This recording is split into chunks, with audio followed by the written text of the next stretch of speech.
Okay, so let's start with the prayer. In the name of the Father and the Son and the Holy Spirit. Amen. Thank you, Lord, for all the blessings that you've given us for our beautiful church and family and friends, and the opportunity to learn more about your mother, and what a gift to us and to the world that she's always there, helping us to get through life and appearing to people and showing us that she does care and that God does care and Jesus cares, and she is the gateway to Jesus.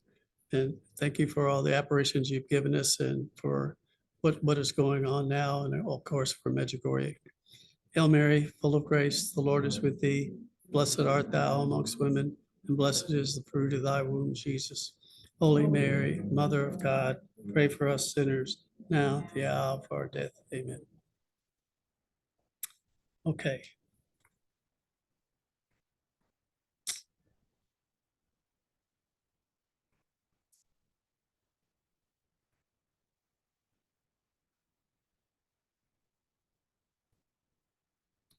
And of course, it's not going. Hello.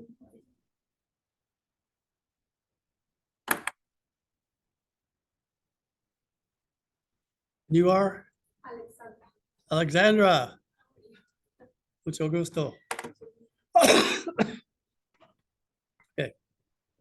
So we go back to 1910 in Utah, and most people, was one of the reasons most people don't know about Cora Evans. And she has been made a servant of God. So to become a saint, you become a servant, and then you're beatified, and then you're canonized. So she's on the first step. And she started when she was 3 years old. She had her first mystical experience. And, you know, oh, you're for the other group? Okay. Tengo día bendiga. So I was thinking this morning, these little kids, and that they have this visions and stuff, but what a way to start out a life. You know, you have a vision of Mary or Jesus or somebody, and Not even communicating that well. yeah, wow. Yeah. Anyway, so 3 years old, she had her mystical experience. She was raised a Mormon, and she got married in the Mormon temple. And I looked up that, and what they do is they have to wear, I don't know if you ever heard of the undergarments that they wear. And it's kind of like a long bathing suit that they have to wear, and it's supposed to be protection against the devil. So the guys have to wear like a t-shirt and shorts, like brief boxers, and the women have it all the way down to almost to the knees. And they wear this supposedly all the time underneath their garments. Anyway, part of the deal for Mormons is that the gods, there's lots of gods, and they really came from, they were human and then they were made gods. And then when you die as a Mormon, you're going to be given your own planet and however many wives and so forth. And so all of this, she was kind of disillusioned because it's a secret ceremony. When you're married as a Mormon, if you're certified as a Mormon, someone has to say, yeah, she and he have been coming to the temple and tithe. They have to give 10%. And so you're certified, so they can go into the temple and be married. And if they want their relatives there, the relatives have to be certified. So if there's the dad or the mom or whatever that isn't certified as a Mormon, they can't go in and see the wedding ceremony because it's all a secret ceremony. So what they usually do is they'll have a venue somewhere else after the secret ceremony, then they'll go there, and sometimes they have a judge come in and have another ceremony, which is they're allowed to do. But she was kind of disappointed with the whole thing. And again, that man-made gods were above the God of Abraham. See, I was without a God in religion. After 10 years of searching, I found the one true God in the Catholic Church. So she was inundated with all the anti-Catholicism, and she had all the warnings about the church is the whore of Babylon and the Pope is the Antichrist and so forth. And so she was ill and she was bedridden. And the radio was on the other side of the room. And this came on this Catholic hour to Monsignor Dwayne Hunt talk about the Blessed Mother and the Catholic Church. And she couldn't get up to change the station. So she had to listen to it. She goes, that's not what I've been told, but they believe in stuff. So from all the negative stories she received. So she went to St. Joseph Catholic Church nearby and talked to the priest there and later became Catholic. And she influenced many other Mormons to visit St. Joseph's.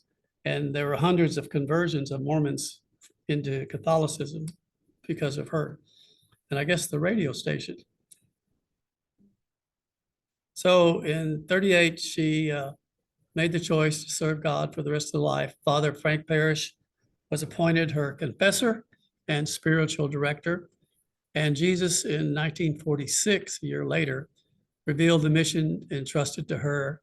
She was to promulgate the mystical humanity of Christ, a way of prayer that encourages people to live with a heightened awareness of the indwelling presence of Jesus in their daily lives. And she wasn't very well educated, but Jesus asked her to write in a diary and write a lot of things.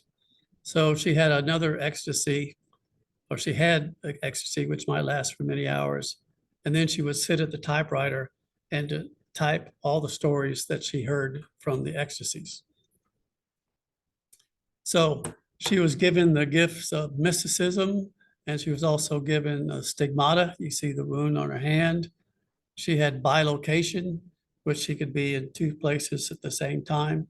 Padre Pio also had that, and other saints. Fragrance of roses around her, visionary experiences, profound writings far beyond her education level. But all this wasn't enough to make her a saint. So they still had to talk about her life and investigate her life before they considered if she would be worthy of being a saint. So she's a hidden mystic, and she had many friends. She was not really known publicly. And I'm sure I never heard of her before. And finally, the Vatican granted her nil obstat, no objection for the cause for beatification. She's been beatified, or she's been noted as a servant of God, the first level to be to canonization. So I guess if you go online and you can look up Cora Evans and find some writings of hers and so forth. So this is Our Lady of Tears, appears with the rosary. Just to go back, what year was she made a servant of God? That's a good question. I do not know.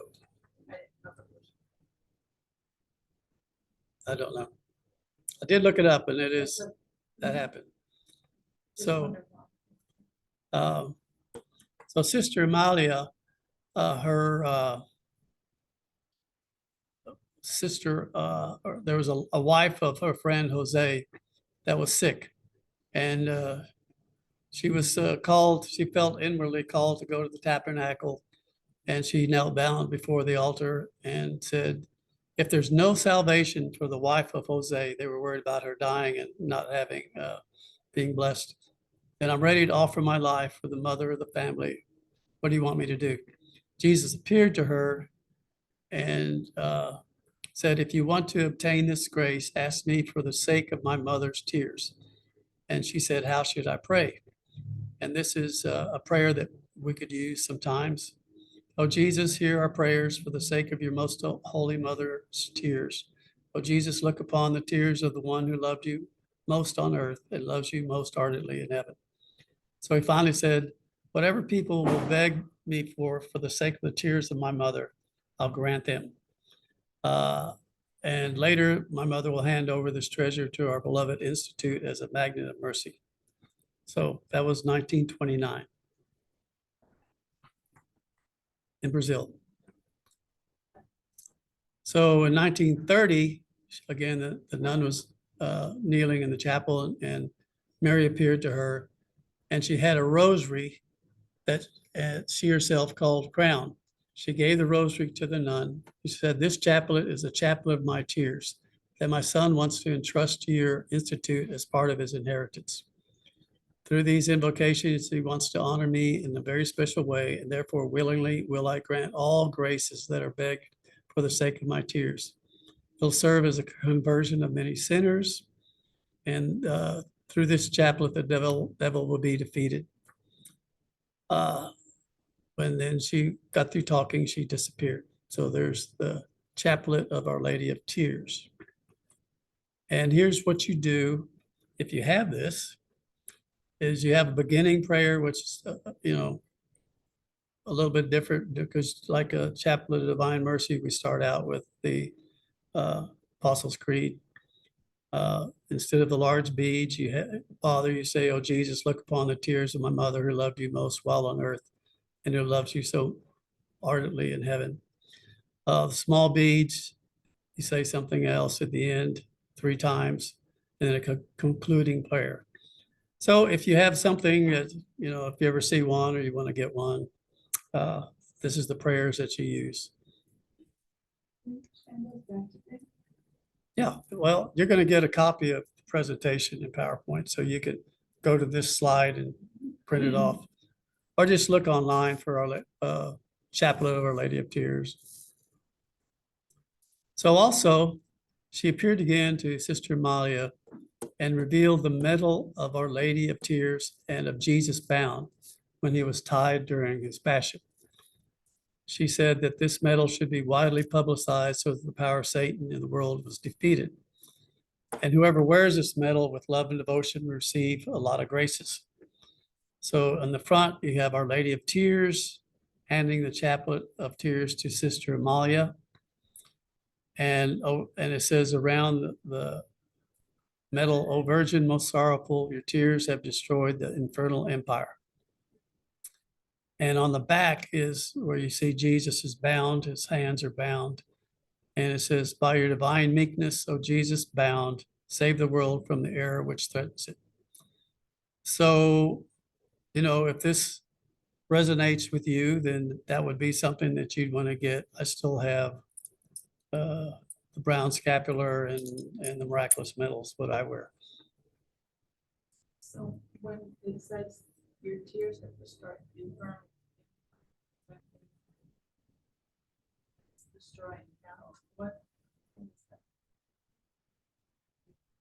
Oh, the infernal empire, the devil and all his works, her tears. She's always working against the devil.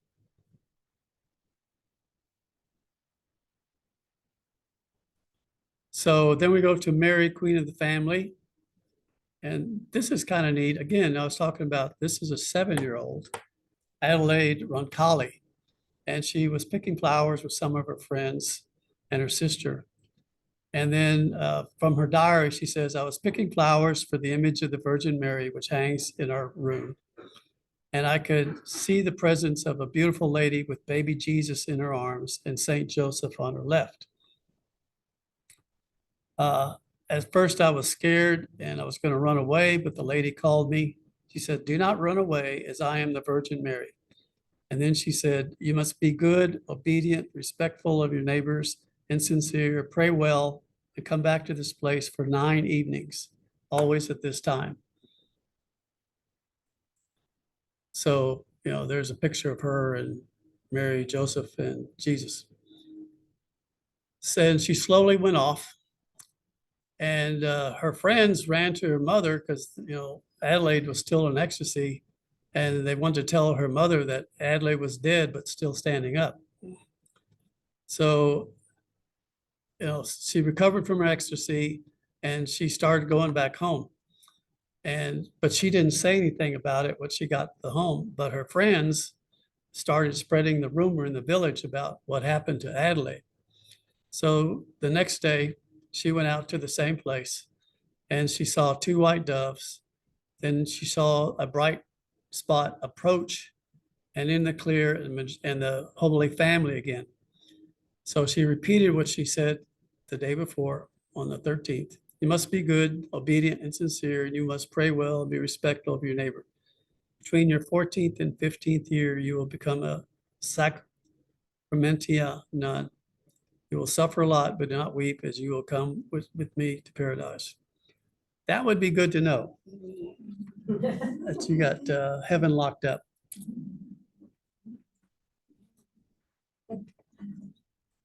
So Mary left and she was going home, and a boy, a nice guy, said, "Go back and ask her if I may become a priest and devote my life to her." So she went back. Mary appeared again.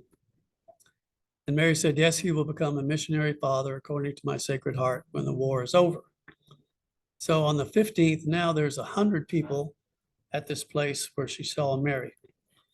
And Mary appeared and said, "Tell them that if they want their children to be healed, they must repent, pray a lot, and avoid certain sins. If people repent soon, the war will be finished in 2 months. Otherwise, it will go on for 2 years." So after they heard that, they said, "Oh, the war is going to be over within 2 years." But obviously, the people didn't repent and pray enough, and the war went on for, they thought the war would be over within 2 months. And they didn't do enough preparation, so the war lasted for 2 more years. So on the 17th, now there's 3,000 people. And, oh, we got somebody else, Angelina.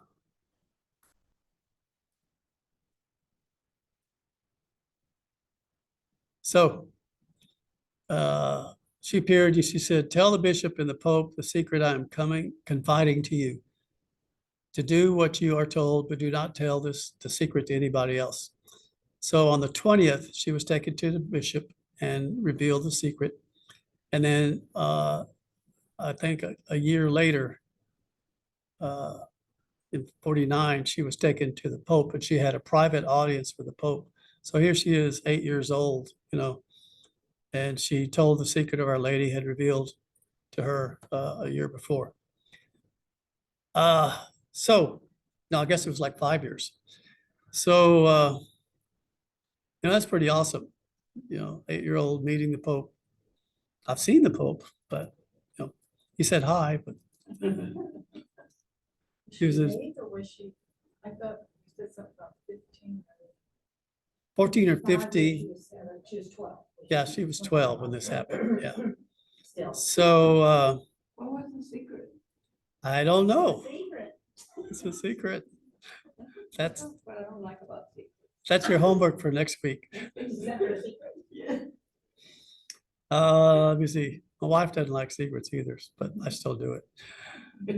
On the 20th, there was 30,000 people, like at Fatima, and there was all the celestial phenomena that took place: the sun, a cross-shaped rift in the sky, shower of golden spots.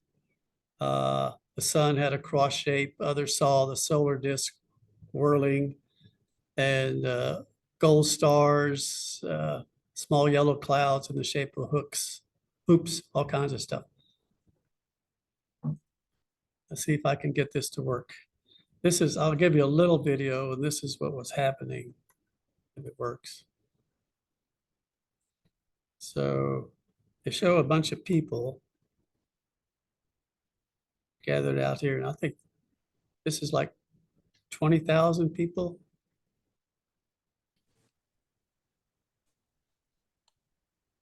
And there she is, she's in ecstasy, and they put stuff up to her eyes, and she doesn't flinch.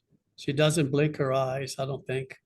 Or if it's like Medjugorje, she blinks them really slowly. So Mary's appearing to her. And this goes on for a while. That's 1944. So there's all the people there. And crowding around her. Then they have to kind of carry her in on a chair.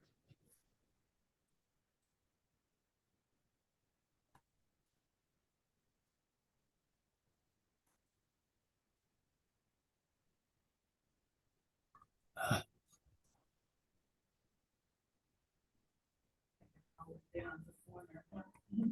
Okay. Now there's 200,000 people, and you see they're having to carry her in by hand just to get through all the crowds. Where is she? Right there.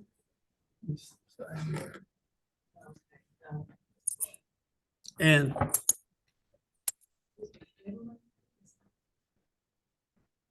yeah, so and everything, this has all happened in whatever that say it is, Gia Ie de Bonate. And in Lombardy was kind of northern Italy. Some came out, whirled, the sun stopped its whirl, and then it started again. The disk turned white like a host. The clouds were like coming down on the people. There was a rosary in the sky. Some others saw Mary with a trail cloak or a lady's face in the sun. So on the 28th, there's 300,000 people. And Mary came and she had two black doves in her hands, excuse me, which stand for the harmony of married couples must have in order to create blessed families. And then on the last apparition, there was 350,000 people. She said, "Dear daughter, I'm sorry I must leave you, but my time is past. Do not lose heart." Kan mo na atin nina dyan, kita doon ang ma-fill out. I-fill out man lang eh. Hindi ko maano at hinihingi yung user Angelina, ID. could you mute? Angelina, could you mute? Hindi nga pumapasok eh. Okay. I wish my triumph to happen soon. Pray for the Pope and tell him to act quickly. But the Pope hadn't got the secrets yet. I will see for my son if anything's required. I'll be your reward if your martyrdom is cheerful. You're going to have a lot of trials, so do everything patiently, and you'll reach me in paradise. Those who make you suffer intentionally will not come to heaven if they do not make amends for the wrongs. So I'll get to that. Cheer up. We'll meet again, my dear little martyr. So they established a small shrine, and in 48, the bishop forbade devotion. She said that you can't go there. You can't believe that this apparition happened, and you're forbidden. So the bishop didn't agree with anything that happened here. So Adelaide never questioned the ruling, but they want to know why that ruling was made. Later on in 2019, so what's that, 50, 40, 60 years later, the bishop announced a decision that that to authorize and believe that this all happened. So now it's been promoted. So just recently, so you can accompany the cult of Mary, Queen of the Family. However, the missions, the bishop said you could go there. However, they didn't say that these, you either say it's not approved, or we don't know if it happened, but it's okay to go there, or they can say, we believe it happened. So those three things. So it's a middle thing. They said, you can go there, you can do that, which is the same thing as Medjugorje. So the Vatican or the bishops won't approve something until it's over with. So that won't happen at Medjugorje because it's still ongoing. And here, it took a different bishop to go through everything to say that this is okay. You can have pilgrimages there and stuff. So what happened, this guy, this Don Luigi Cortese, he was a teacher at the seminary. He was playing the devil's advocate, and he took the child into a room by herself. It's a 7-year-old child. So in a room of the Ursulines convent in Bergamo, after closing all the doors, Don Cortese dictated the words to be written on the note. I remember it perfectly, which is saying that Adelaide didn't have any of this apparitions. It was all fake. So he was telling her to write all this down, that it was fake. So she cried and got tears on the sheet of paper, and he tore it up and made her write it again. And that's how the betrayal was carried out. So within a few weeks after it was all over with, he took this and said, see, she said, none of this really happened. And I've got the letter here that she wrote, and he beat it into her that all this was a 7-year-old made all this up, you know. So, but she recanted a year later. Someone else talked to her and said, did you really write all this? She said, no, he made me write it all. And she recanted. But again, that's why the bishop there said that they couldn't go to the shrine. And Mary had told her that she would be a nun, right? So she went and went to the convent, but later they forced her out, probably because of this writing that she said that none of it happened. And she still, maintained her belief and got married and began a family. So in 2014, she died, and the coffin was brought and displayed, dying here, in the chapel of Our Lady of Lourdes, near the village's oratory. And later that her coffin was going to be taken to back to the place where all this happened, and that she would be entombed there by the shrine. So here's another one. We looked at the one that was in Lebanon, maybe last week. This one's in Cairo. And in the middle of night in 2000, there was an exceptionally bright light coming from St. Mark's Coptic Orthodox Church. Okay, so this is the Orthodox side. You have the Catholicism and you have the Orthodox, all right? They split in the year, about year 1050. So they do everything we do, except they don't honor the Pope. So they saw apparition of Mary between the church's two towers, accompanied by large glowing white doves, a traditional symbol of peace of the Holy Spirit flying around her. Pope Shenouda III confirmed the validity of those reports of these apparitions. So this Pope, the Orthodox has popes at different areas. So this is, he's the Pope of Egypt, you have the Pope of Istanbul, the Pope of Russia, the Pope of Ukraine, and they consider Pope Francis as having the same weight as all these other popes of the area, Pope of Alexandria and so forth. So he said these apparitions are a message of comfort from heaven and a confirmation of the faith of the Coptics. And heaven is aware of their struggle, but there were no messages given.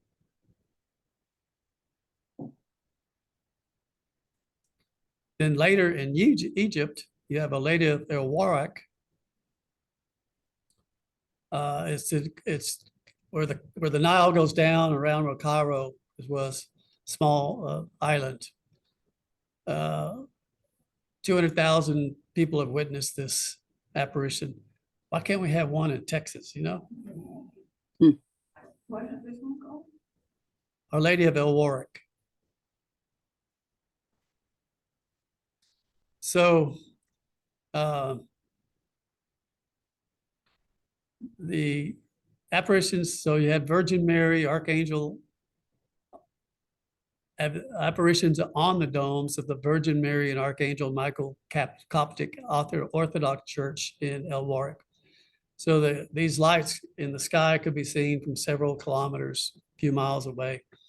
And people made videos of apparitions, and they could see the full silhouette. I mean, all you see is a glowing light here, but they could see the silhouette of the Blessed Virgin Mary. They could see what she's dressed in, a light blue gown. Could be seen clearly. And the Egyptian newspapers, the TV channels covered it. And they started on the Coptic month of Kiak, which is the Marian month and a nativity fest in the Coptic calendar. So it's a month of festivities for Mary. So then we have Our Lady of Walsingham. This is kind of neat too. So she appeared in 1061 to Richeldis, a noblewoman in the village of Walsingham in Norfolk. And she wanted to do a special deed for Our Lady. And Mary said, answered her prayer and led her in spirit to Nazareth.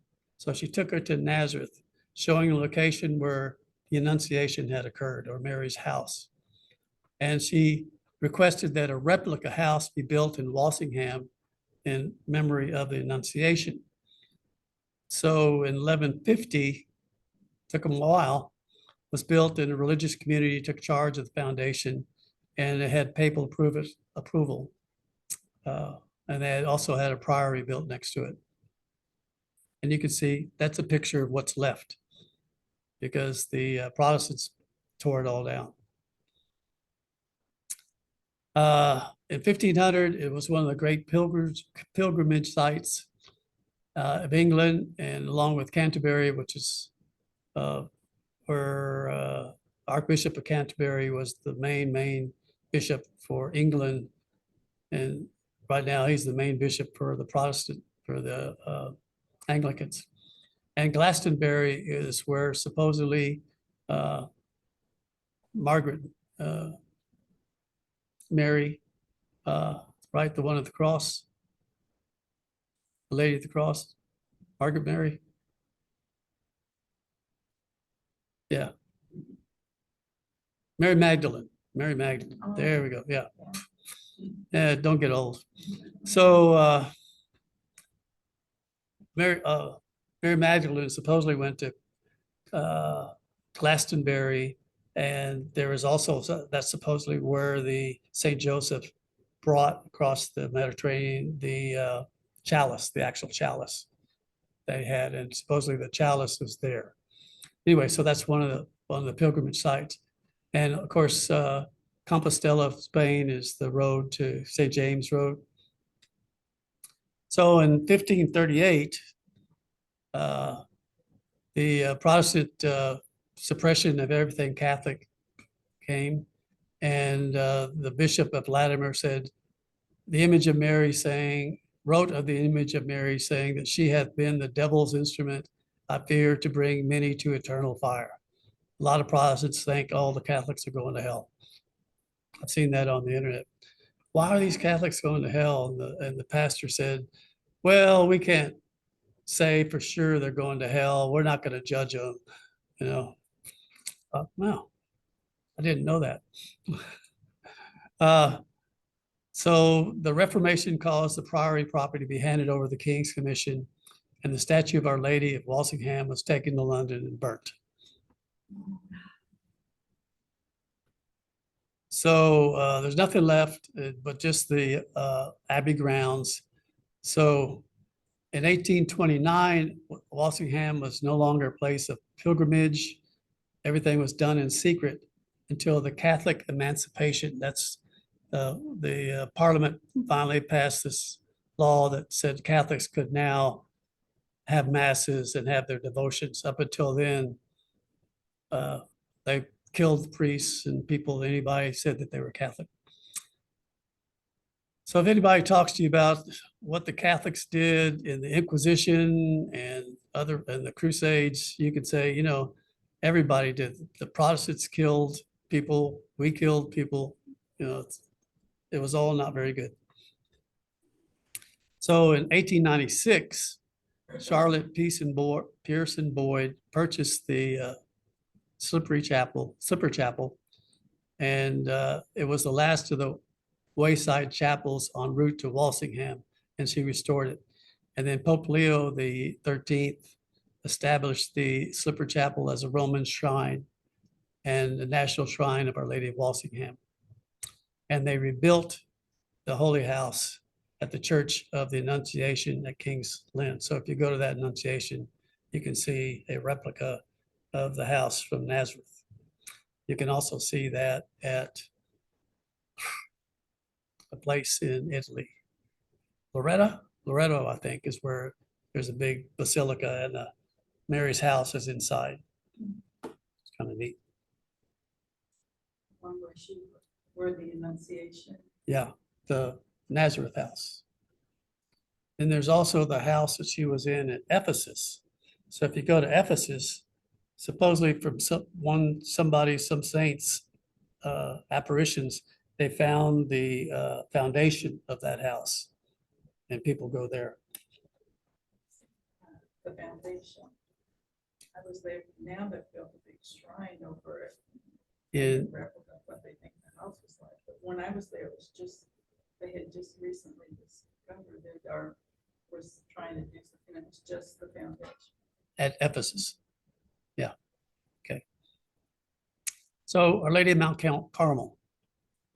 So Saint Simon Stock, he came into the Carmelite order in 1251. And after he was admitted to the order, he was sent to Oxford in England to complete his studies. And the majority of the Carmelites would go to Europe because the Saracens are coming in from the east. And but he was sent back to England or stayed in England, and with followed by Alanus, the general of the order. So in answer to his appeal for help for his order, Mary appeared to him with a scapular in her hand. And you see the scapular that she's holding is more of like a garment that would go over the front and the back of a person. So like a hole in the middle, and kind of like the tilma from Guadalupe, goes over the front and the back. Sometimes it's short. Sometimes if you see people that are doing the chaplet, they'll come into mass and they have like a big square of Mary in the front and back. Yeah. So that's what she's holding. And then baby Jesus is holding the scapular. So Mary said, take beloved son, the scapular of the order is a badge of my confraternity for you and all Carmelites. Whoever dies in this garment will not suffer fire, they won't go to hell. It's a sign of salvation, a safeguard in dangers, a pledge of peace and of the covenant. And soon after that, he instituted the confraternity of the brown scapular. So Mary promised to save those who wear the scapular. You can do the middle one or you can do the cloth one. So I did the middle one. So you won't go to hell. She will shorten their stay in purgatory. And it's found in a bull of Pope John the 22nd. And Mary appeared to him and said, I, Mother of Grace, shall descend on the Saturday after the death of whoever I shall find in purgatory. I'll free so that I may lead them to the holy mountain of life everlasting. And that's the Sabbatine privilege. So if Adela died today and she was wearing the scapular, and she was in purgatory, Mary would come on Saturday and take you up to heaven. So if you're going to die, you want to die on a Saturday. So try to work that out. Do you have one? Yeah. Yeah, okay. No. You know who gave it to me? For night Jerome. Oh, the knight? Yeah. The one that's always asking for the rosaries? Yeah. Yeah, good. There's certain conditions which I didn't know until I started going back over this. You have to wear it all the time. Observe chastity, married or single. You have to recite the little office of the Blessed Virgin. So yeah, I didn't know that either. So that's like it's almost like the Litany of the Hours. So there's a book that you can get. Little office of the Blessed Virgin. Yeah. So it's like the divine office. So you could have prayers like 7 times a day, matins and whatever. And so I got the book and I go, wow, that's a lot. So, or you can abstain from meat on Wednesdays and Saturdays, or get the permission of the priest, which I'm going to do, to say 5 decades of the rosary. So you say a rosary every day, which I do anyway, or substitute some other good work. So I'm going to talk to Father Christopher or Father Dat and say, hey, I'm doing this. Can I, instead of doing the little office, because I'm already doing the divine office, to do a rosary a day? So that's what you need to qualify for this to work. I do the rosary every day. Okay. So you got to get some priest to say, yes, you can do that for the scapular. So this is cool too. This is a lady of, does anybody know how to say that? Jehovah. Very good. Jehovah. I- I have her image at home. My husband brought it from Romania, Yeah, but I cannot pronounce her name. I couldn't either, but a couple of years ago when I was doing this, we had several Polish people. Czestochowa. Like you say, Jehovah. Yeah, Czestochowa. So supposedly, tradition holds that St. Luke painted the icon on the top of a cypress table that was in the home of the Holy Family in Nazareth. As Mary sat for the portrait, and then she said, "My grace shall accompany this icon." And I'm going to talk about icons a little bit. There was venerated for 300 years while it was in Jerusalem, hidden, going through all the Roman stuff. And Saint Helena discovered it while she was there, and when she just was searching for the true cross. By the way, it shows that they found 3 crosses that were buried. They had tried to bury them and hide them, along with the nails and something else, and the whip. And they didn't know which cross was true, so they touched it to this guy that was sick, and he was immediately healed, and that's how they knew it was the true cross. Let me see. So she found the icon, and she took it back to Constantinople, and her son Constantine built a chapel for the portrait, and it stayed there for 500 years. Then there was a lot of miracles attributed to the intercession of Mary.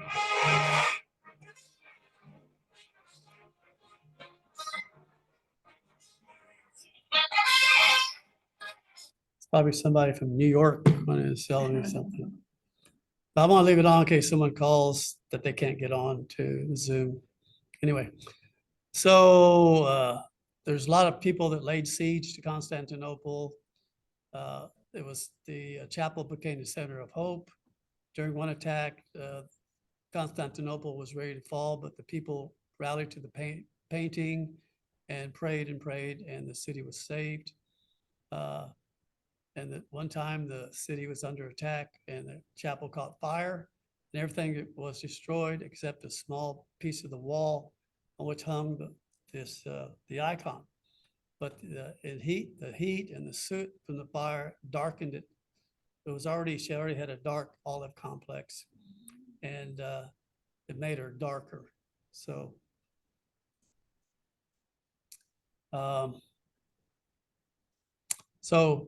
in 803, the painting was given by the Byzantine emperor to a Ruthenian nobleman. Constantinople fell in about 1100 or 1200, something like that. Finally, the Muslims took it over. So the portrait was taken to Kiev, installed in the royal palace of Bells, and it was there for another 600 years.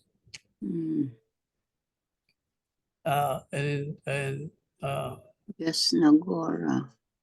In 1382, it was damaged by the Tartars, and an arrow pierced the image, leaving a scar that's still there on the neck of the Madonna.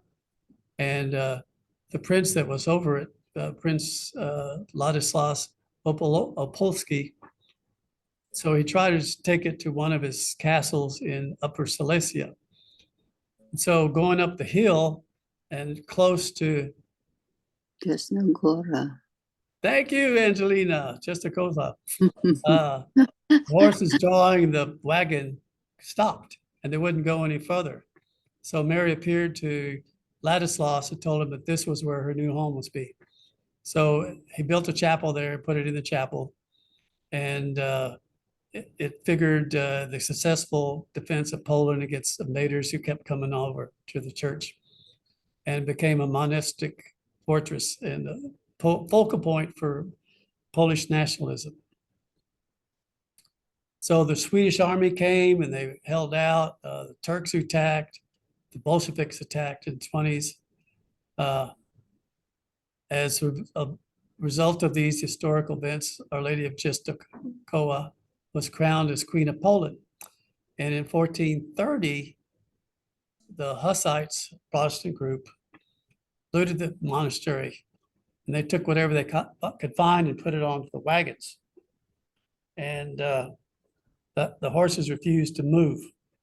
So they threw the portrait off the wagon and the wagon began to move. So one of the raiders, you'll see in a moment, there's jewels all over the icon.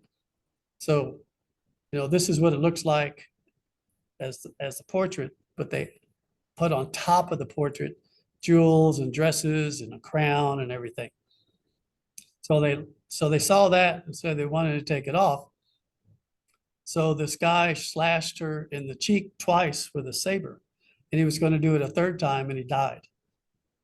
And the other raiders said they're getting the heck out of Dodge after that happened. So they tried to patch the scars, and every time the cuts reappeared. And it was the will of Mary that the scars should remain as a sign to anyone who would desecrate her shrine. In 1909, they took off the gold crown and the overdress with all the pearls, and Pope Pius X gave him a new crown, and the new dress was donated. Right now, a painting of Our Lady of Czestochowa adorns the altar of the Pope's private chapel at Castle Gandolfo. Castle Gandolfo is close to the Vatican, is where he goes in the summertime, up on the hill. And when the Russian army was on the banks of this Vistula River, they were going to attack Warsaw. Everybody prayed to Our Lady of Czestochowa, and it was on the feast of Our Lady of Sorrows.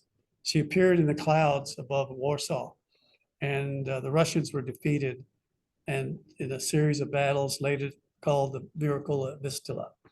So reading a little bit about it, like Polish people had, 2,000 people, the Russians had 20,000 people, and there was just all kinds of attacks, and there was a super commander, and he went around the side and got them parted, and Russians were defeated. It's kind of neat. They call that also the Black Madonna? No, I don't think That's so. different. Lady of Kazan, but I'm not sure.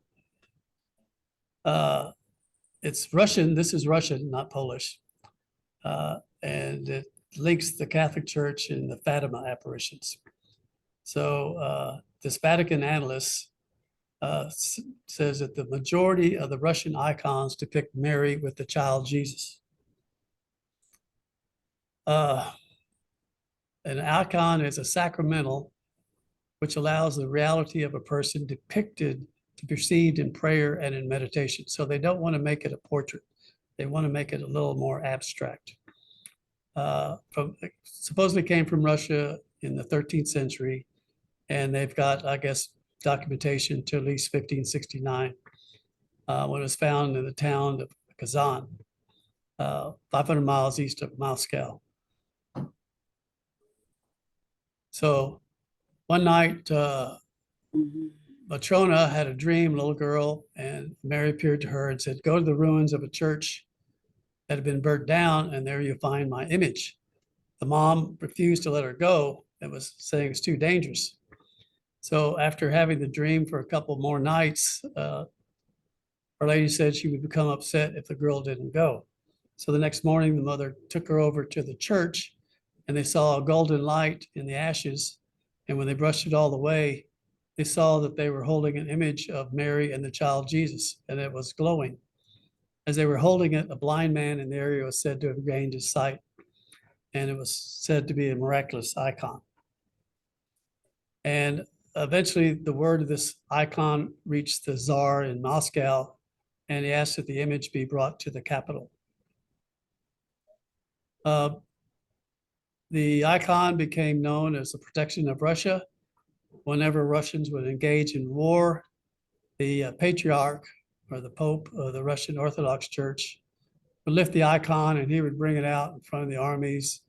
And the Russian armies were always successful in keeping people out of Russia. So, I mean, keeping Russia from being conquered, and Russia was never conquered. They placed it in Moscow's Cathedral of Our Lady Kazan, which was directly across from the Kremlin. In 1918, the Bolsheviks, the communists, took it out of the church and sold it to an art dealer in Warsaw. And this English nobleman bought it, and he hung it in his house in London. So in 1950, a Russian Orthodox bishop visited the house and saw the image, and he told the owner, he said, "This is the protection of Russia. This is the main icon of Russia." So after this guy died, the icon was purchased by the Blue Army of Fatima, which does a lot of work in Fatima, and was dedicated to spreading Our Lady of Fatima's message. So they built a chapel in Fatima for this icon.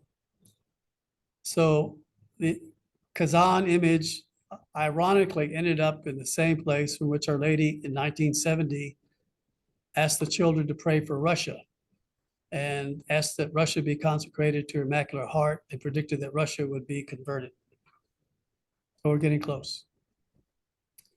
St. John Paul II wanted to return the icon to Russia, but the country was still under communist rule.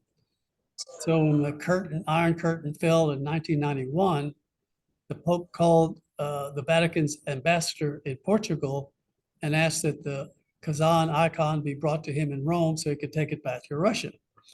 But of course, all the intrigue, the Russian Orthodox Church didn't want that to happen because it would seem like a triumphant return of the Catholic Church, and it would be a big deal for the Catholic Church to bring it back to Russia. The Orthodox Church would be, second place. So in 2004, it was handed over by Cardinal Casper, president of the Pontifical Council for Promoting Christian Unity, and Cardinal Theodore McCarrick. Everybody know Matt McCarrick? No? He was the Archbishop of Washington. He was one of the main guys in this priest thing, moving priests around, and himself he's out. He's off supposedly in a monastery trying to make amends for everything he did. So they took it to Moscow and placed it in the hands of the Patriarch Alexei. So and there's the church, the cathedral that's across from the Kremlin. So Our Lady of the Rosary of Pompeii. So I've been there. Pompeii's kind of neat too. Represents Our Lady of the Rosary as Queen of Heaven, who holds her son Jesus at the hand rosaries to Saint Dominic and Saint Catherine of Siena. In 1883, Fortuna became ill with 3 separate incurable diseases, and the doctors gave up on her. And she and her relatives began a novena of rosaries for her recovery. And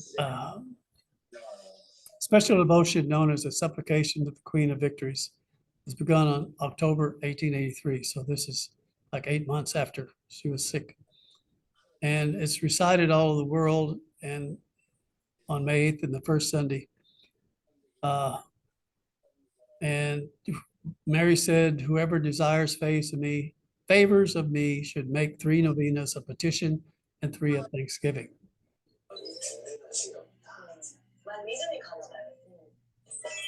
Angelina, Yes. could you mute your, What did you say? could you mute your No, computer? Would you do that? I did not mute it. Would you please mute it? Sino yan? Si ano, Might be able to do it.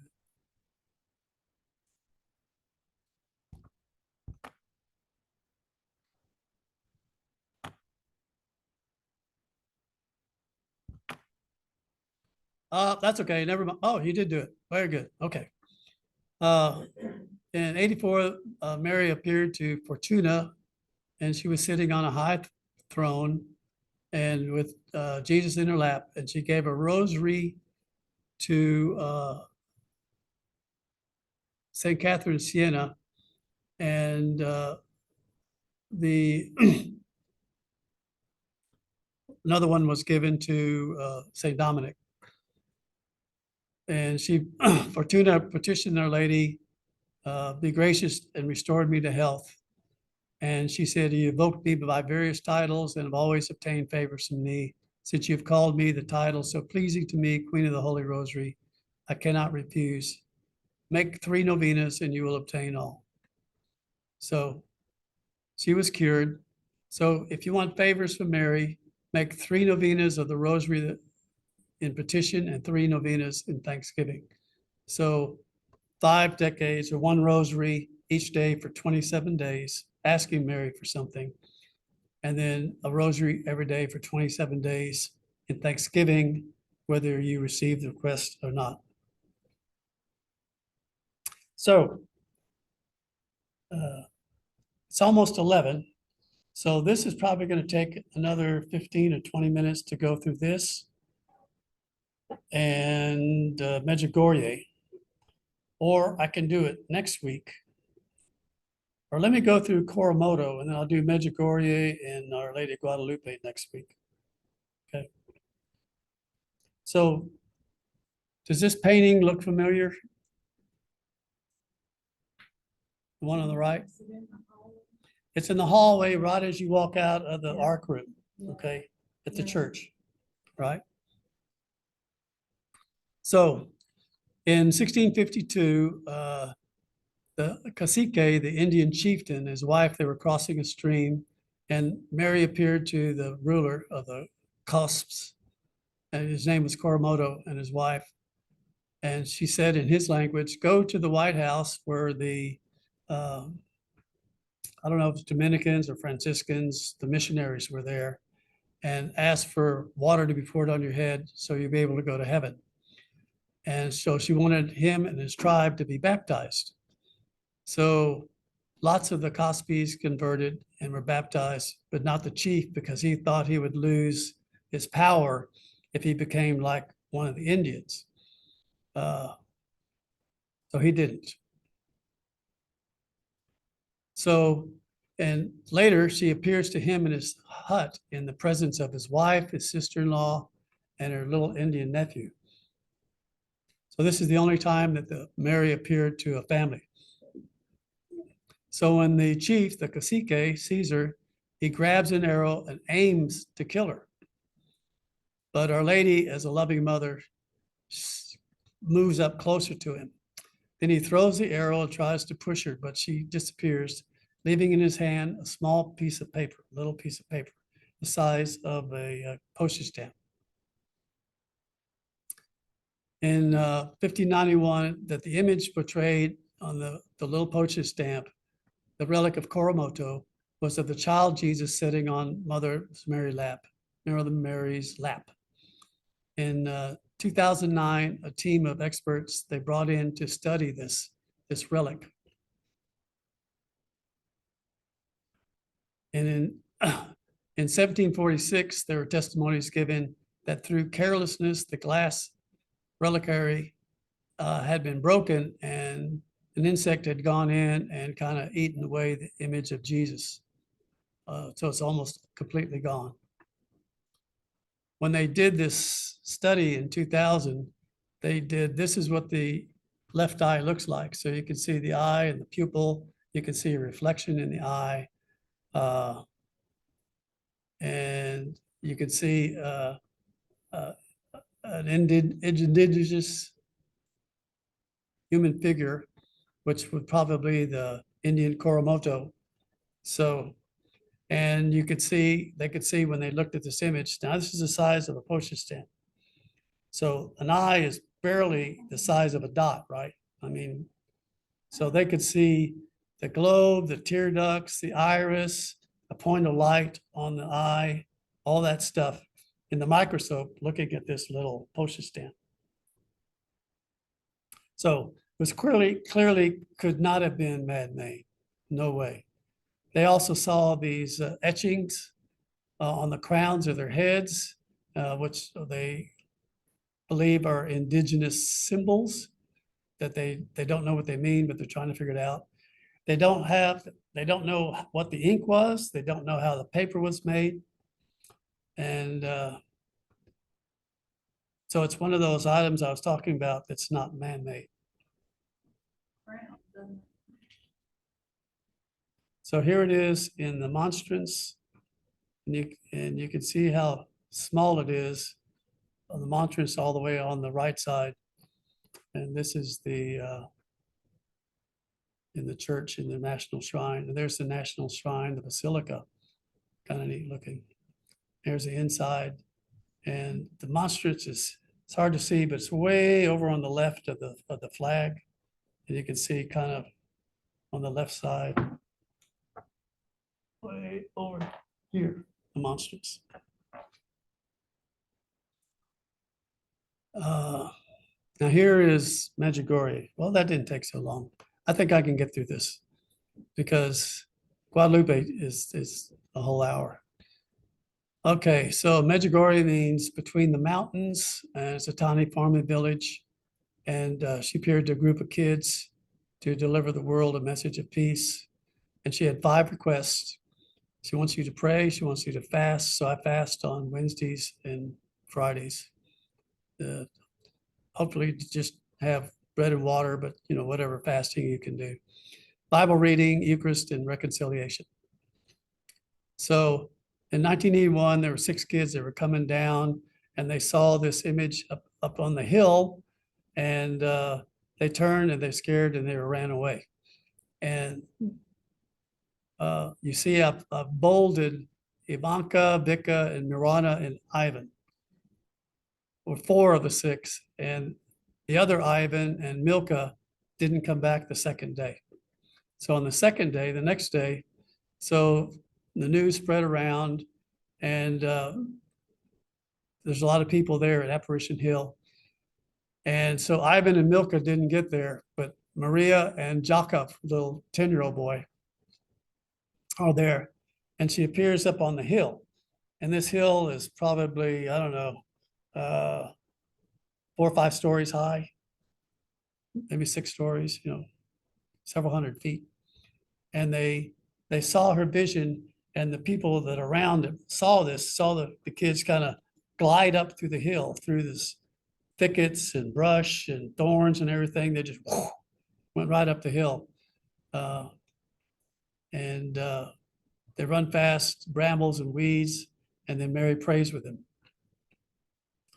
So the next day, and because it was on the 25th, and these are the official 6 visionaries, they celebrate this apparition on the 25th, not the other day. So on the next day, there's around 1,000 people. Here's Apparition Hill. And Vika throws some holy water on the image to say, if you're not real, then you must be the devil. And she says, no, I'm real. I'm real. And on the next day, the communist police, this is all in communist Yugoslavia. And they're taken to the police office, and they undergo interrogations and psychiatric examinations. But the psychiatrists say they're perfectly sane. So they go to the hill and have the 4th apparition. So on Sunday, so now there's 15,000 people. She prays with the visionaries and answers their questions. And Father Jozo comes back home, and he had been on a trip, and he was the priest there, and he found out about all these visions, and he's skeptical, and he's fearing is what happening is a trick of the communist regime. This is something that Pope John Paul, when he was, I think that's him, that was growing up in Poland, and he was the one that they said that he wasn't aware of all the priestly problems going on. And they said because when he was growing up, the communists would always come in and say, oh, this bishop is having sex relations, or this one's selling, stuff, and this one's into drugs. So he was used to the communists throwing out all these lies about people. So when the people started saying that these priests are doing all these things, his bishops and cardinals were saying, no, it's not true. And because of his communist background, he said, oh, that's what the communists are doing. So that's part of the reason why he didn't jump on it right away. Anyway, so that's what this priest thought. There's more communist stuff.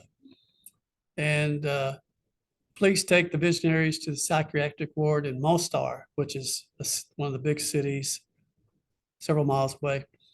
And the doctor says, it's not the kids who are crazy. It's people bringing them in. There's a 3-year-old boy who was seriously ill, and he's cured and is able to walk. And there's a lot of miracles. So on June 30th, there's 2 girls that sent, and they offer to the visionaries a ride to a car up to the hill, but they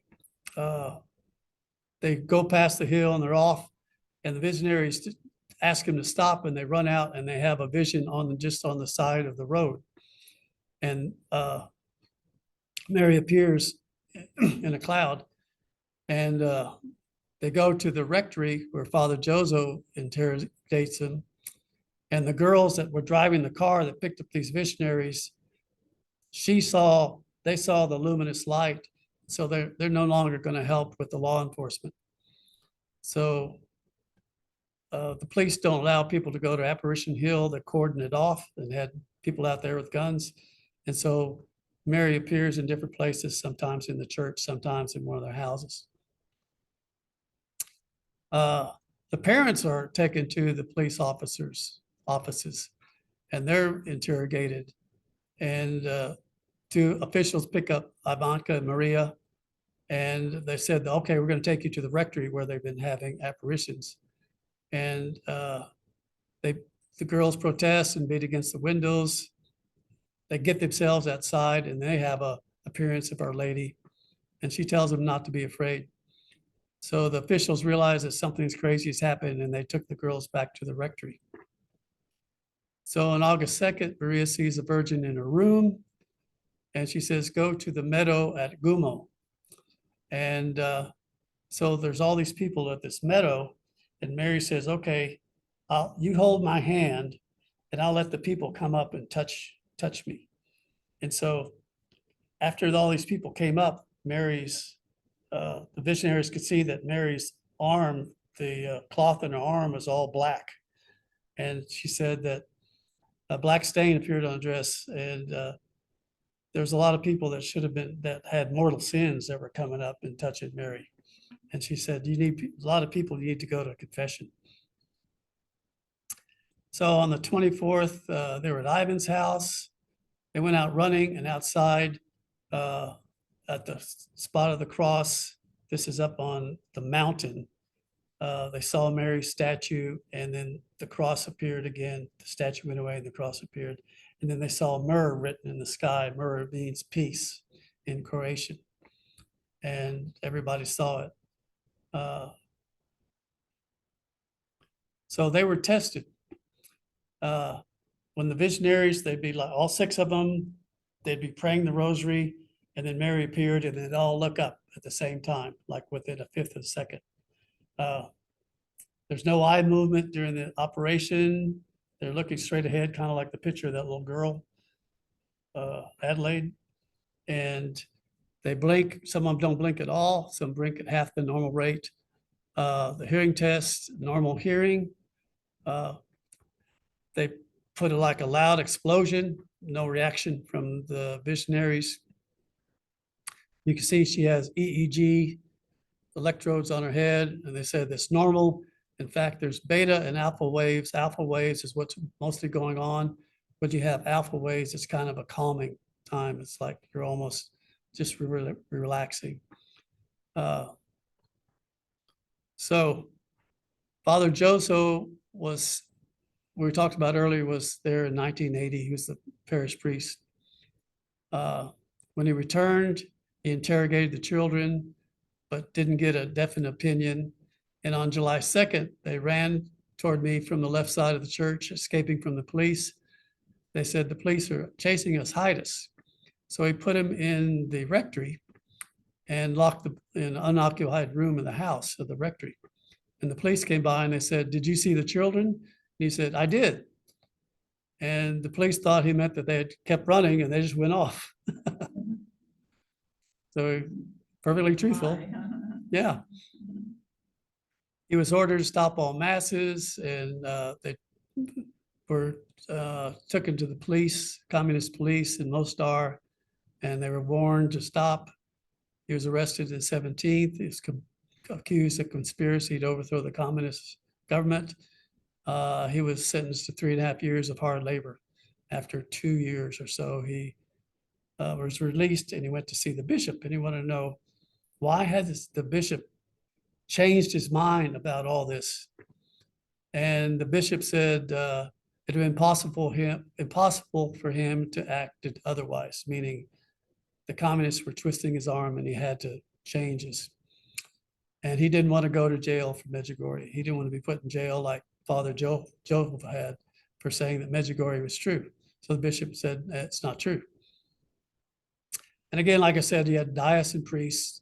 There's already the diocesan priests kind of thinking the Franciscans were getting a lot more glory than they were because of Medjugorje, and there's that little feuding.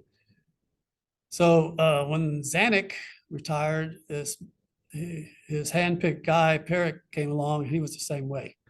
They were negative about Medjugorje. Father Zoko met with John Paul, and the Pope said, I give you my blessing. I'm with you. Tell Medjugorje I'm with you. Protect Medjugorje.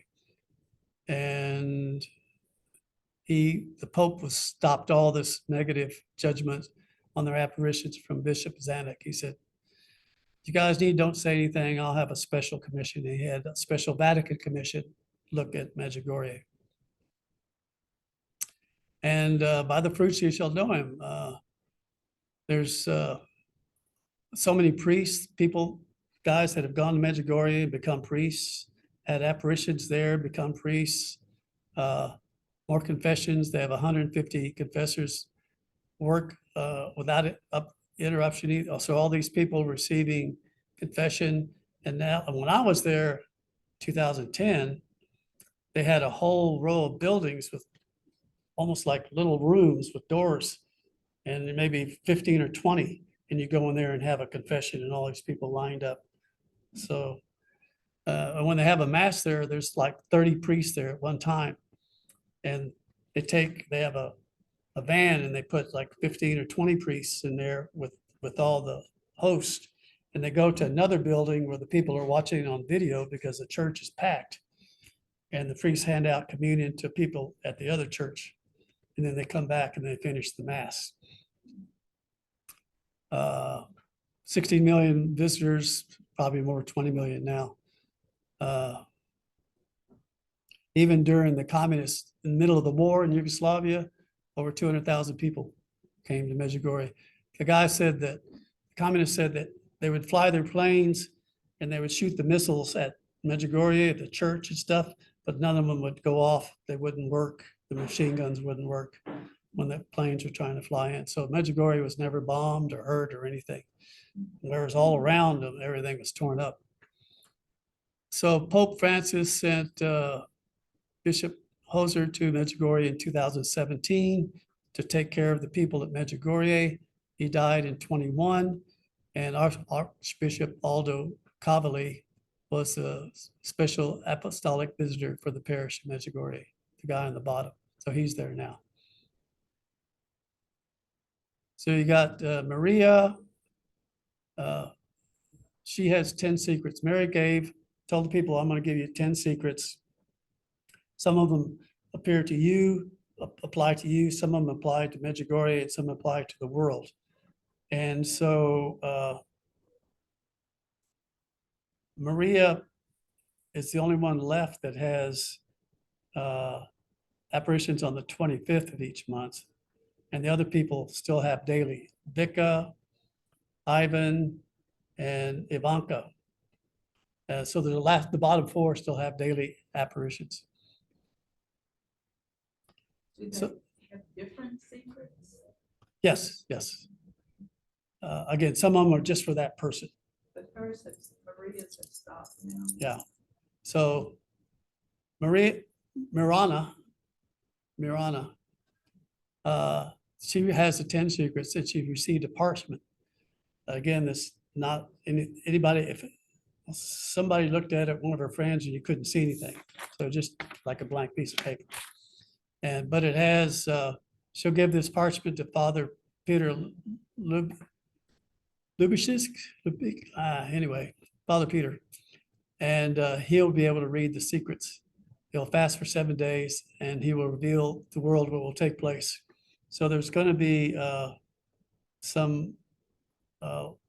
there'll be some warnings, people of Medjugorje, and then there'll be an indestructible sign over Medjugorje after all this happens. So I'm thinking maybe a large burning cross in the air, or something like that. That's indestructible. There'll be 3 admonishments to the world. After those, if the world's not converted, there'll be punishments, but it's not the end of the world. One of the punishments have been canceled because of all the prayers, but the other 2 will happen. So something's going to happen. And it's got to be, say, within the next 20 years, because Father Peter's 75 now. So he's not going to be around 95, maybe 20 years. And that's the outside chapel behind the church. And there's like, I don't know, 20,000 people out there. And there's an evening mass and adoration and rosaries every day. Was she still seeing the apparitions when you were there? Yeah, I went there in 2010. And where are we? Let me go back. Yeah. And Maria was having the apparition in June 25th. And about 4 or 5 years later, she stopped having it on the 25th. She was only getting on every 25th of the month. She was only going to get it on the 25th of her birthday, around her birthday. Let me see. Blessings as well as chastisements for the world, the secrets, and those alive will have little time to convert. Again, it's not the end of the world at that time, but I guess not too much longer after that. And Mary says this is the last time she will appear on earth. If you look into the sun, when I was there, I could do this in the afternoon. Again, I could look at the sun and see the black dot in there. And my son saw it also. He was off with some other friends and we compared notes in the evening. And again, I tried to go, if you go out and try to look at the sun, you just can't. And I could look at the sun for 10 minutes and not bother me. So there's the church. Paris was in 1892. The first church became unstable and they consecrated the new church in 69. It's built to hold 2,000 people. There was only 400 families in there. So maybe for the 400 families, they might have like 500 people go to church at the most, you know, so they built a church for 2,000 people. So something in the divine plan to have this huge church built there. And you can see all on the outside chapel, then around it, all the chairs, and it even goes further back. Inside the chapel. It's kind of interesting. The large church was built before the apparition Yeah, started. yeah. So I finished that in 69. Yeah. So when I was there, they had masses every hour in the morning. And then in the evening, about 3 o'clock, they had adoration and rosaries at another mass. So in the morning, you have the Yugoslavian mass, then you had the Spanish mass, then you had the English mass, then you had the Italian mass. And of course, Italy's just right across the Adriatic Sea or one of the seas, a few hundred miles away. So the English mass, my son and I would go in there, and when we'd go up to communion, the Italians would run in and take our seats. So as people go up to mass, here comes all the Italians jumping in and taking their seats. So you go back and it's full of Italians. We were there one morning and the Italians were trying to come in even before communion. And the priest said, "Close those doors." They were pretty feisty people. So this is a Lady of Lourdes statue that's in the church. This is Apparition Hill, where the first apparitions took place, and it's really rocky. I mean, the rocks kind of stick out like that. They're almost like steps, so it's really hard climbing up there. And this is the cross that they built in 1933 to commemorate 1900 years after the Passion of Jesus. They built it all by hand. They had to carry, this is like a mile high mountain, and they had to carry all the concrete and steel and forms and everything to build this by hand. And people go up on their knees, they go up. I went up barefoot, went up a couple times. And again, and then all the way up on the trail is Stations of the Cross. So you go up to a Station of the Cross, they have a big there, and then a little further up is another station called Cross Mountain. You see how high it is. I think behind it is Medjugorje. So see if I can get this happening. For those pictures.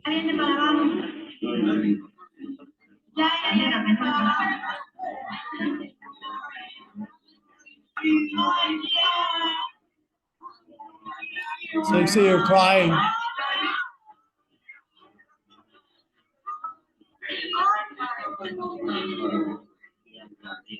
And this is one of the statues that's in the church.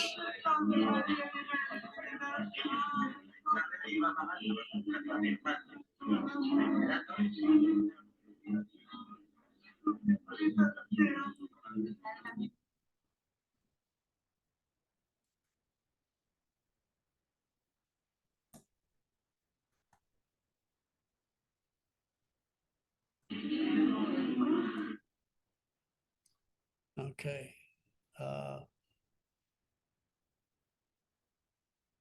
Well, it's up to you guys. I could go over icons a little bit. I got 4 slides. It's 11:30. Huh? You gotta go? Okay. I will do this next week and talk about icons. It's kind of neat.